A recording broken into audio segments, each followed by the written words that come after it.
Welcome to Inspired Conversations, Living the Legacy with Legends. My name is Ngaka Wisdom Mukoto and I am your host.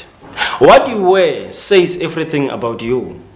As they say, wear or dress the way you want to be addressed. She is passionate in changing people's lives just by dressing them. And she's with me today to share more about what she's doing. Sisters, you are welcome on my show and thank you so much for coming.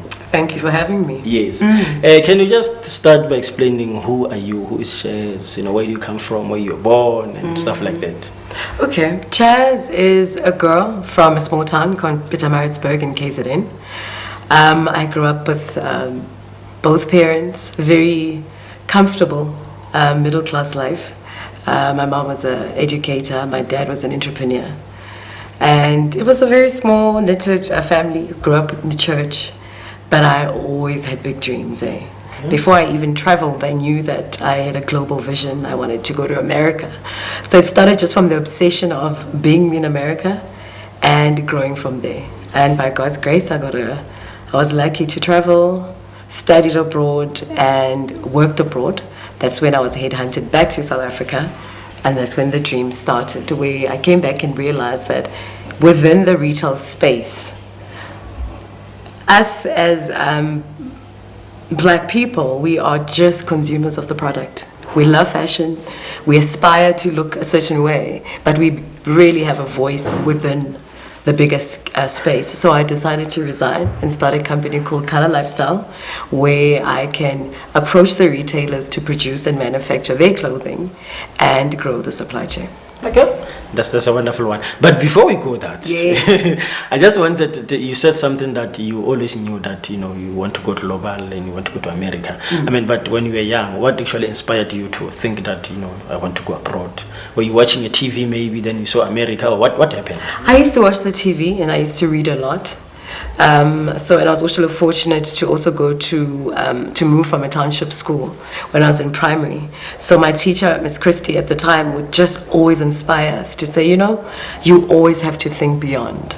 And I think it's very difficult transitioning from going from a township, going to a school in town and coming back to the reality of you.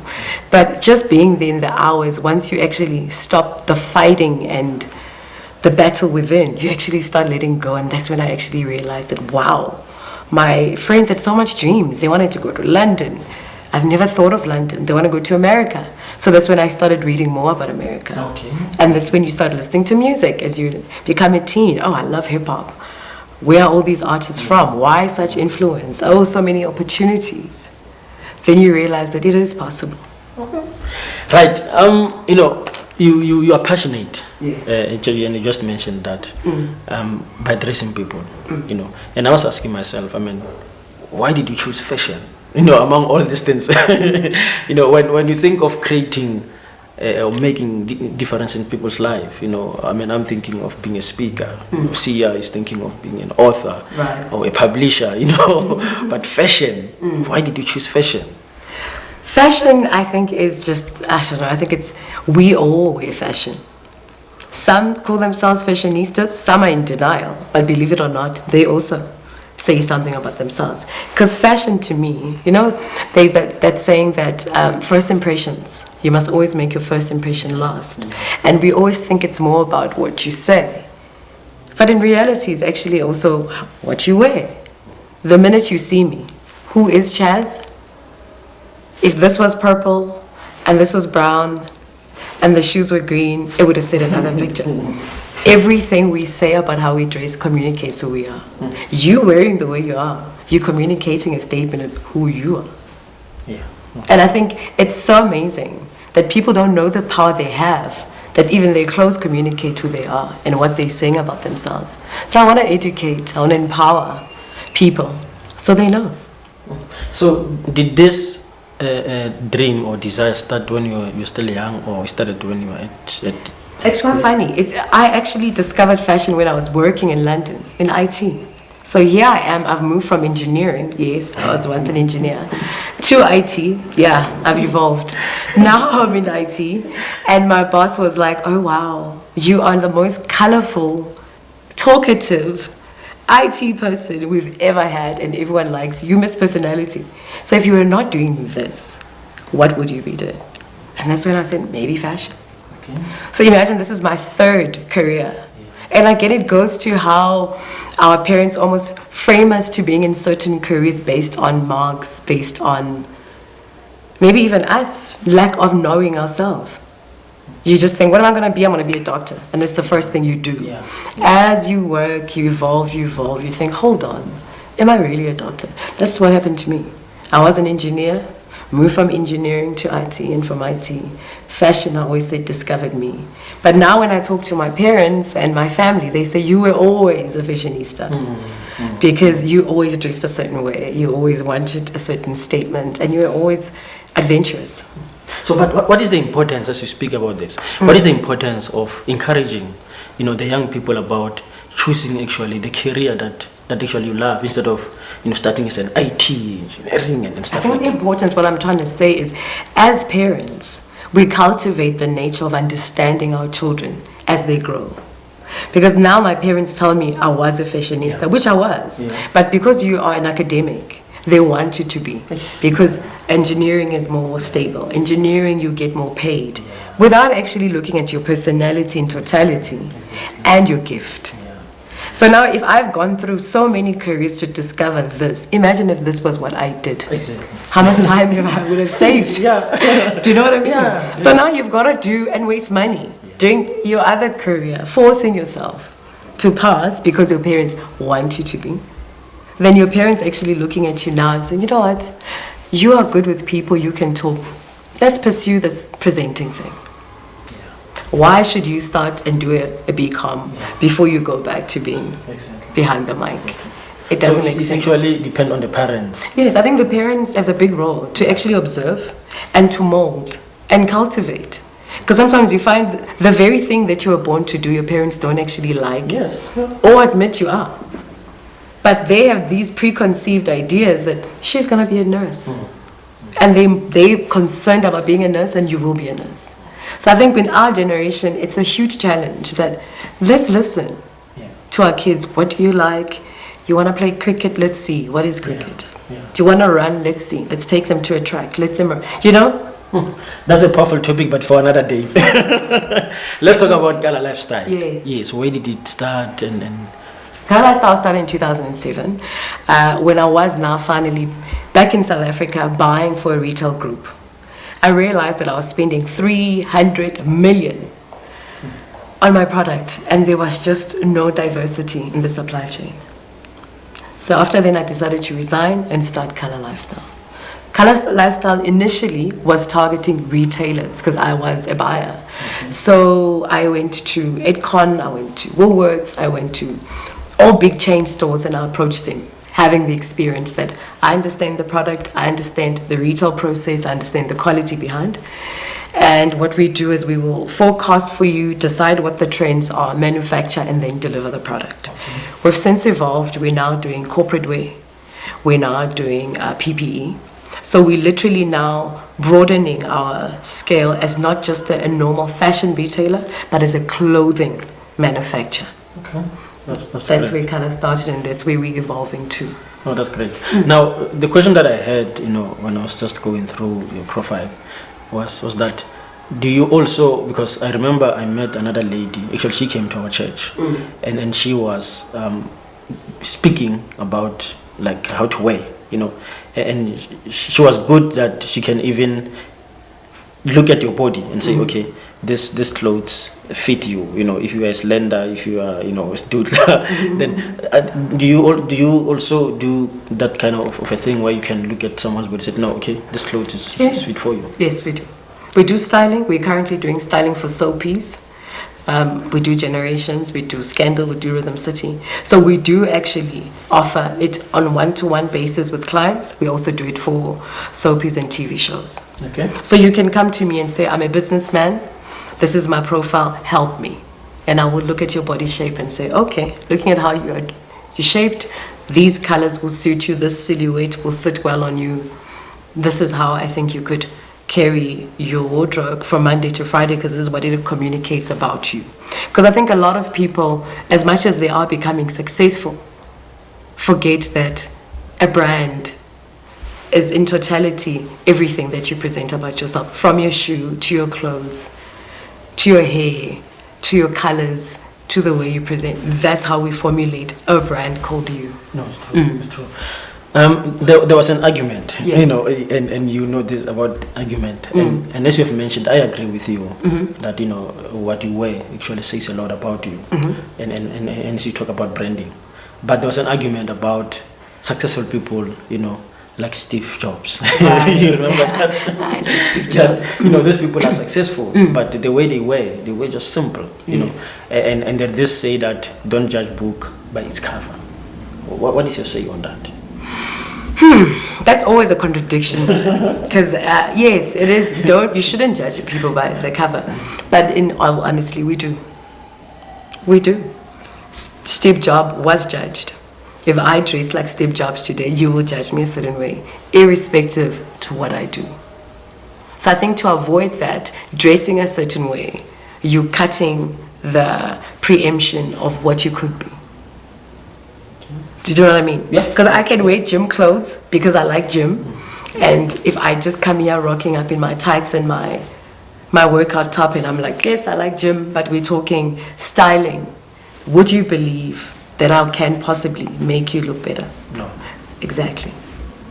People tend to believe what they see. Yeah, that's true. So as much as we say don't judge, I think it's a nice to have, and most mature people can get away with it. But most of us, if you walk in a suit, we trust you. Just like some traditional careers expect you to wear a certain way. You won't have an accountant in sneakers and a t-shirt. Yes. You won't expect to have a doctor in a crop top. Simply because you will just automatically doubt if they will know what to do. Yeah. But if they walk in a suit and they're like, hey, I can handle your finances, Yes. instantly you're like, okay, Yeah. let's talk finance. If a doctor comes in with a white coat, automatically you can say, I'm sick, help me. But if I come in a crop top and shorts and say, hey, I'm a doctor, what's wrong?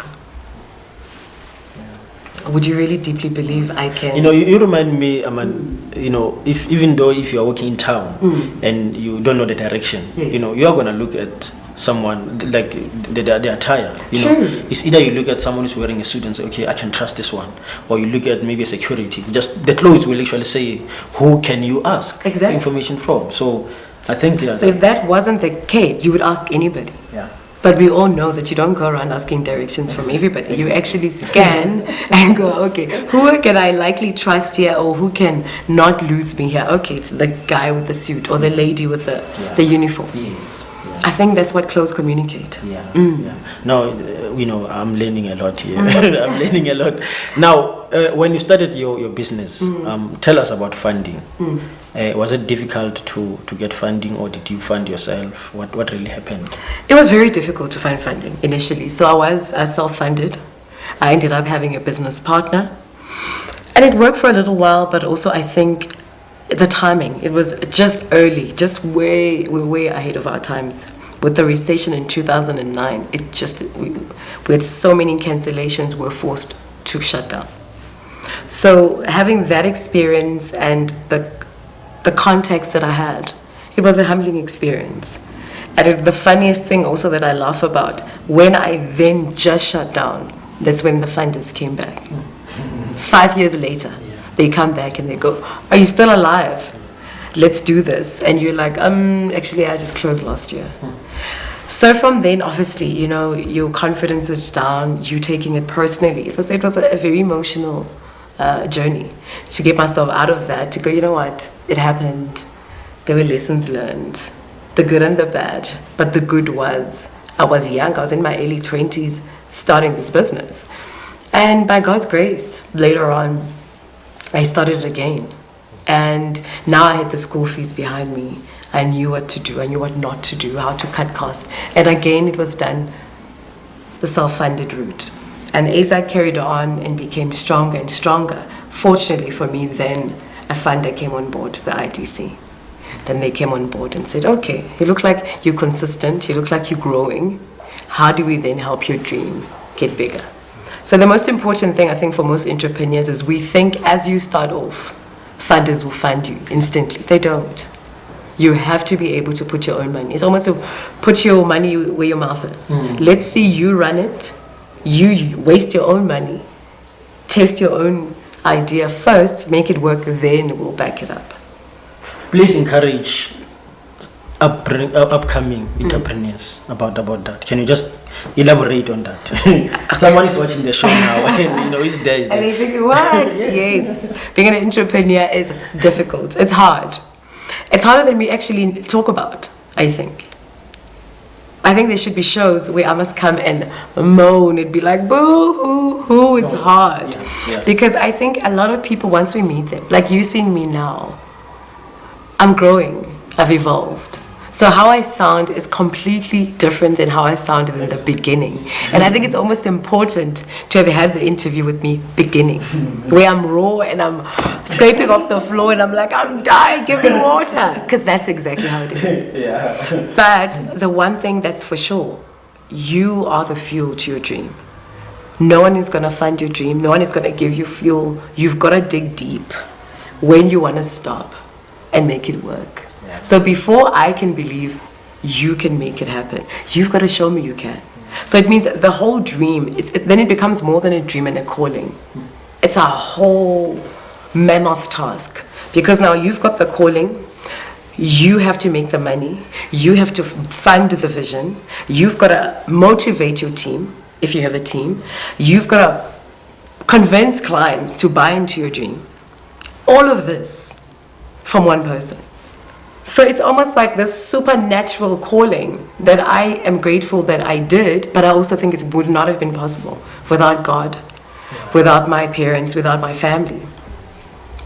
That I can come back home and go, oh my God, I don't know what I'm doing. Because sometimes, and you also need a framework of friends that you can go, I don't even know why I wake up in the morning, because this is crazy. I get my 110 rand and I give it to people, and I'm left with nothing. Why would I want to do that? But you do it. Business is like the most craziest thing. Your last cent, instead of saying, yes, I'm rich, I'm going to go buy myself Nando's. You are like, I'm going to pay my team. I'm going to go and buy more fabric. I'm going to call that client. You just don't. It becomes so self-serving. So I think people think they want to get into business to get the money, to be served. But the most important lesson is you serve. You're a leader. So you need to be the most humble in the team. When people are not paid, you need to be the one who goes down and says, guys, ngiyaxolisa, I tried. Because A, B, and C did not happen, we are late, but I will still pay you. So that brings the depth of you. Because you've got to ride with the highs and the lows. Just because today you've got a big invoice and you're rolling, it doesn't end there. You roll today, tomorrow, you're under. So you've got to be just such a stable. So, but what keeps you going? I think what keeps me going is knowing that I'm not doing, this is what I was born to do, one. What keeps me going is two, I'm not doing it for me. I'm changing everyone around me's lives. So when I look at color and we're in production and I see 100 people, Chaz is tired. My body is like, I'm done. But Upalesa there, Umam Nesi there, Usis Maria there, their kids go to school. They are single parents raising children. It goes beyond me saying today I don't want to get up. I have to get up. That's when then you start already motivating yourself to go beyond just even the 100. Because I saw stats at the DTI that for every one job you create in manufacturing, you're feeding 8 mouths. So I'm feeding 800 people. So now it makes you think, imagine if I could push myself to double it. It's 1,006, triple it. Yeah. So now how am I impacting the 30% unemployment? I'm slowly eating it bit by bit. Just like what they say, you can't chew an elephant at once, but you can only chew it by a piece at a time. So that's then what gets you driving. Like, oh my God. And the great stories every day. Oh, Mang passed, Nali reporter, they're going to college. Oh yeah, let's do this. So you realize that it's beyond me now. It's beyond my own children. It's beyond their legacy. It's the team's legacy. I think if you can have that mentality that you have, and we will change the world. If you can just know that it's not about us, we're not doing it for us, but we're doing it for other people. If I fail, how many people are failing because of me? If I make it, how many people are making it because of me? Exactly. I think the world can be a better place if we can have that mentality. But it seems as if, as you said, that when we get into business, we are thinking if we're going to get money, Yes, everyone thinks it's a get-rich-quick scheme. Yeah. I'm just going to get into business. Tomorrow I'm driving a range. Tomorrow I've got a triple story. I live in Sandton. I'm boarding. No. I think that's their sad reality. No. I'm enjoying this conversation, but unfortunately time is not on our side. Yes. If people want to get hold of you, just to know more about you and to get your services, where can they get you? They can get hold of me on our website. It's www.colorlifestyle.co.za. If you actually go on the website, our Facebook page is there. They can get to the link.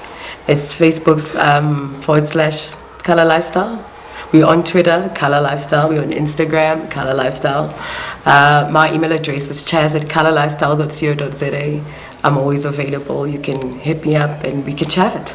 How do you pronounce Color Lifestyle? How do you write? Kala Lifestyle. Kala. Okay. Because I heard you say, because I said Kala and then I heard you say Kala, so I said, okay. I'm the one who didn't say it. No, it's actually Kala, but we get to a habit of saying Kala. Okay. But then people get confused. Is it COUL? Exactly. It's actually KALA. Okay. Kala Lifestyle. Okay. Your last words to the viewers. To the viewers is we are living in such an amazing world. South Africa is full of opportunities. The youth is pumping with ideas. Businesses out there need to pump in money, fund all these initiatives. I mean, look at this conference television that I'm sitting in. Another opportunity that needs more money to be out there and to go global.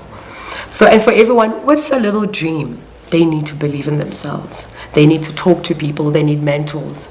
They need to let it die. I don't think God gives us these dreams for us to waste. For every passion and every interest, I think we owe it to ourselves to pursue it and see how far it goes. Yeah, definitely. I will say amen for that.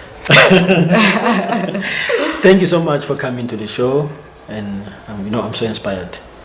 I'm so encouraged and motivated, and I believe the viewers also are motivated. So thank you so much for coming. Thank you so much for having me. I'm having such a party here. Thanks. Ladies and gentlemen, you are watching Inspired Conversations, Living the Legacy with the Legends. My name is Ngaka Wisdom Mukoto, and I'm saying to you, let's meet next time, same place, same time, on Global Conference TV. The journey continues.